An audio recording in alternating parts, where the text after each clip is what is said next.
ಏನಪ್ಪ ಅಂತಂದ್ರೆ the solution is cannot the scatter of the beam light. So solution ಏನು ಮಾಡ್ತಪ್ಪ ಅಂದ್ರೆ ನಮ್ಗೆ ಬೀಮ್ ಆಫ್ ಸ್ಕ್ಯಾಟರ್ ಏನು ಮಾಡಲ್ಲ, ಏನು ಮಾಡ್ತಪ್ಪ ಅಂದ್ರೆ ನಾವು ಅಲ್ಲಿ ಸೊಲ್ಯೂಷನ್ ಏನು ಮಾಡಲ್ಲ, ಬೀಮಿಗೆ ಏನು ಮಾಡಲ್ಲ, ಲೈಟ್ ಆಫ್ ಬೀಮ್ ಇರ್ತಲ್ಲ ಅದಕ್ಕೆ ಅದು ಸ್ಕ್ಯಾಟರ್ ಮಾಡಲ್ಲ. ನೋಡೋದು ಹೆಂಗತ್ತಪ್ಪ ಅಂದ್ರೆ the solution cannot scatter the beam of light ಅಂತ ಹೇಳ್ತಾರೆ. ಅಂದ್ರೆ ಬೀಮ್ ಆಫ್ ಲೈಟ್ ಏನು ಮಾಡೋದು ಯಾವಾಗಲೂ ಸ್ಕ್ಯಾಟರ್ ಮಾಡಲ್ಲ. ನೋಡಿ ಒಂದು ಎಕ್ಸಾಂಪಲ್ ನಾವು ಇಲ್ಲಿಗೆ ಲೈಟ್ ಪಾಸ್ ಮಾಡಿದಾಗ ಈ ಸೊಲ್ಯೂಷನ್ ಒಳಗೆ ಲೈಟ್ ಪಾಸ್ ಮಾಡಿದಾಗ ಏನಾಗಲ್ಲ, ಯಾವುದು ನಮಗೆ ಲೈಟ್ ಏನು ಮಾಡೋದು ಸ್ಕ್ಯಾಟರ್ ಮಾಡಲ್ಲ, ಸೀದಾ ಏನಾಗ್ತದೆ ಟ್ರಾನ್ಸ್ಪರೆಂಟ್ ಆಗಿ ಪಾಸ್ ಆಗ್ತದೆ. ನೋಡಿ ಲೈಟ್ ಏನಾಗುತ್ತೆ ಇಲ್ಲಿ ಡೈರೆಕ್ಟಾಗಿ ಪಾಸ್ ಆಗಲಿದೆ, ಯಾವುದೇ ರೀತಿಯಾಗಿ ಏನಾಗಲ್ಲ ಲೈಟ್ ಸ್ಕ್ಯಾಟರ್ ಆಗಲ್ಲ, ಡೈರೆಕ್ಷನ್ ಚೇಂಜ್ ಆಗಲ್ಲ.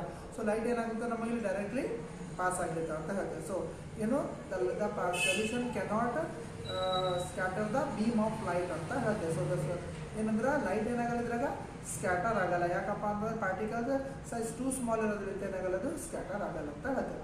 So this is about